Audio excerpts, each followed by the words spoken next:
जय श्री राधे कृष्ण। आप सभी का आपके अपने YouTube channel BK Mishra present में बहुत बहुत स्वागत है। आइए आज आप सब जानेंगे माघ मास शुक्ल पक्ष वर्ष 2024 में विनायक चतुर्थी का व्रत कब किया जा रहा है।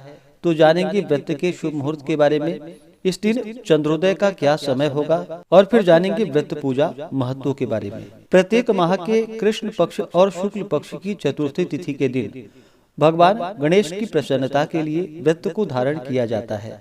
शुक्ल पक्ष में पड़ने वाली चतुर्थी को विनायक चतुर्थी और कृष्ण पक्ष में पड़ने वाली चतुर्थी को संकष्टी चतुर्थी के नाम से जाना जाता है। यह व्रत जो कि सभी प्रकार के विघ्नों को दूर करने वाला तथा भगवान गणेश जी की कृपा से सभी प्रकार के सुख और समृद्धि को प्रदान करने वाला है। माघ मास के शुक्ल पक्ष की चतुर्थी तिथि के दिन, इस दिन का जो कि विशेष महत्व माना गया है। इस दिन जो कि वरदा चतुर्थी, गौरी व्रत, कुंड चतुर्थी, धुंडी पूजा, शांति चतुर्थी और मंगलवार दिन पड़े तो अंगारकी चतुर्थी के नाम से जाना जाता है। इस दिन गणेश व्रत, सुख चतुर्थी व्रत आदि जो कि किया जाता है। यह व्रत भगवान गणेश की प्रसन्नता के साथ साथ इस व्रत को धारण करने से भगवान शिव जी का, माता गौरी का तथा अन्य देवताओं का भी कृपा प्राप्त होता है, जिससे व्यक्ति के सभी प्रकार के दुख और कष्ट दूर होते हैं तथा सुख और समृद्धि का आशीर्वाद प्राप्त होता है। तो आइए जानते हैं विनायक चतुर्थी व्रत के शुभ मुहूर्त के बारे में। चतुर्थी तिथि प्रारंभ समय जो कि 12 फरवरी 2024 दिन सोमवार शाम 5:46 और चतुर्थी तिथि की जो समाप्ति है वह 13 फरवरी 2024 दिन मंगलवार को दोपहर 2:43 पे है। तो हमें शुद्ध रूप से व्रत के लिए जो समय प्राप्त हो रहा है वह समय 13 फरवरी 2024 दिन मंगलवार को प्राप्त हो रहा है। तो इस बार मंगलवार के दिन चौथ का व्रत है और जब भी मंगलवार के दिन चौथ का व्रत होता है तो इस दिन के व्रत का अपना विशेष महत्व हो जाता है। इस दिन को अंगारकी चतुर्थी के नाम से जाना जाता है।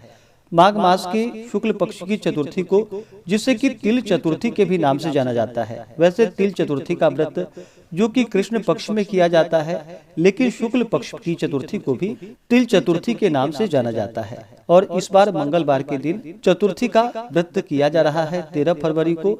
इस दिन सूर्योदय का जो समय होगा वह समय सुबह 6:34 और सूर्यास्त शाम 5:50। चंद्रोदय का जो समय है वह समय सुबह 8:55 और चंद्रास्त जो कि चंद्रमा अस्त होंगे रात्रि 9:37 पे।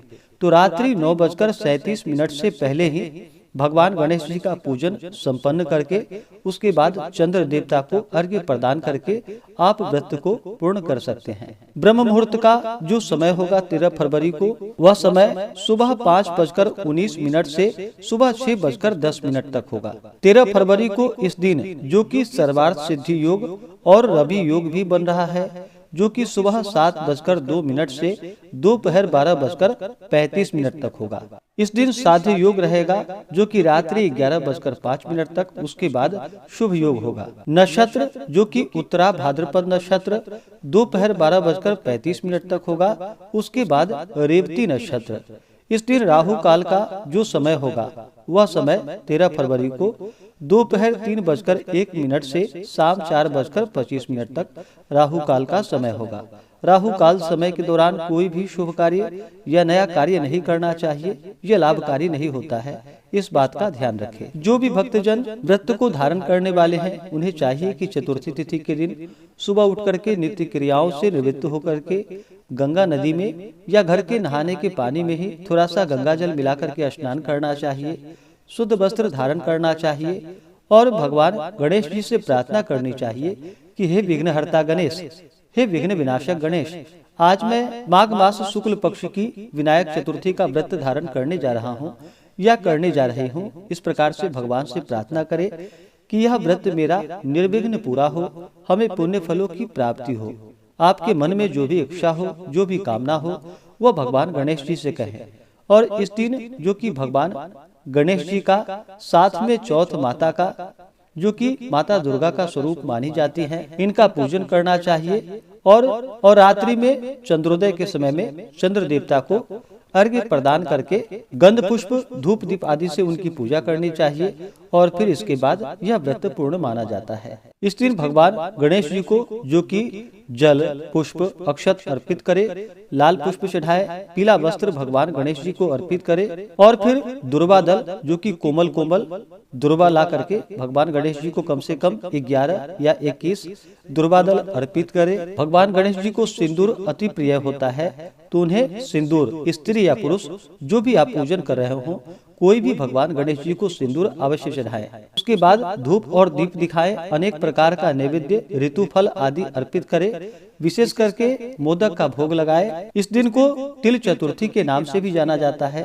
तो गुड़ और तिल मिश्रित भोग भगवान गणेश जी को लगाए। गुड़ तिल मिलाकर के लड्डू बना करके भगवान गणेश जी को भोग लगाना चाहिए। दूध से बने हुए वस्तुओं का भगवान गणेश जी को भोग लगाए। इसके बाद फिर जल से आचमनी करवाए। मुख शुद्धि के लिए पान पत्र सुपारी लौंग इलायची के साथ में अर्पित करे, द्रव्य दक्षिणा चढ़ाए। इसी प्रकार से भगवान गणेश जी का पूजन करके माता चौथ माता का भी पूजन करना चाहिए। माता को जल पुष्प अक्षत अर्पित करे, लाल पुष्प चढ़ाए। स्त्रियां माता को सिंदूर अर्पित करे, श्रृंगार की वस्तुएं अर्पित करे और पुरुष माता को जो कि रोली अर्पित करे। फिर धूप और दीप दिखाए, अनेक प्रकार का नैवेद्य आदि अर्पित करे, जल से आचमनी करवाए। मुख शुद्धि के लिए पान पत्र सुपारी लौंग इलायची के साथ में अर्पित करे। इसके बाद फिर भगवान गणेश जी का कथा श्रवण करनी चाहिए। भगवान गणेश जी के स्तोत्र आदि का पाठ या श्रवण करना चाहिए। इस प्रकार से सुबह शाम के वक्त भगवान का पूरे विधि विधान के साथ पूजन करे और शाम को चंद्रोदय होने पर चंद्र देवता को जो कि कच्चे दूध का या जल का अर्घ्य प्रदान करके गंध पुष्प धूप दीप आदि से चंद्र देवता की पूजा करे और उनसे प्रार्थना करे कि हमें पुण्य फलों की प्राप्ति हो, यह व्रत मेरा पूर्ण हो। इस प्रकार से प्रार्थना करके फिर उसके बाद व्रत को पूर्ण माना जाता है। तो आशा करता हूँ कि यह जानकारी आपको अच्छा लगा हो। अगर आप सब आगे के जो कि जया एकादशी व्रत के बारे में जानना चाहते हो या माघ पूर्णिमा के बारे में जानना चाहते हो तो उसका वीडियो चैनल पे अपलोड है या वीडियो के एंड स्क्रीन में भी वीडियो का लिंक दिया गया है। आप उसके माध्यम से जानकारियाँ को प्राप्त कर सकते हैं। तो आशा करता हूँ कि यह जानकारी आपको अच्छा लगा हो। ऐसे ही ज्ञानवर्धक जानकारियाँ प्राप्त करते रहने के लिए, व्रत पूजा के बारे में जानने के लिए, कथा को सुनने के लिए चैनल पे अगर आप पहली बार आए हैं तो चैनल को लाल बटन दबा करके सब्सक्राइब करें, साथ में बेल आइकन घंटी को दबाएं ताकि आने वाली वीडियो का नोटिफिकेशन आपको समय से मिलता रहे। वीडियो को लाइक करें, शेयर करें। सुखी रहें और स्वस्थ रहें। मिलते हैं फिर अगले वीडियो में। जय श्री राधे कृष्ण। धन्यवाद।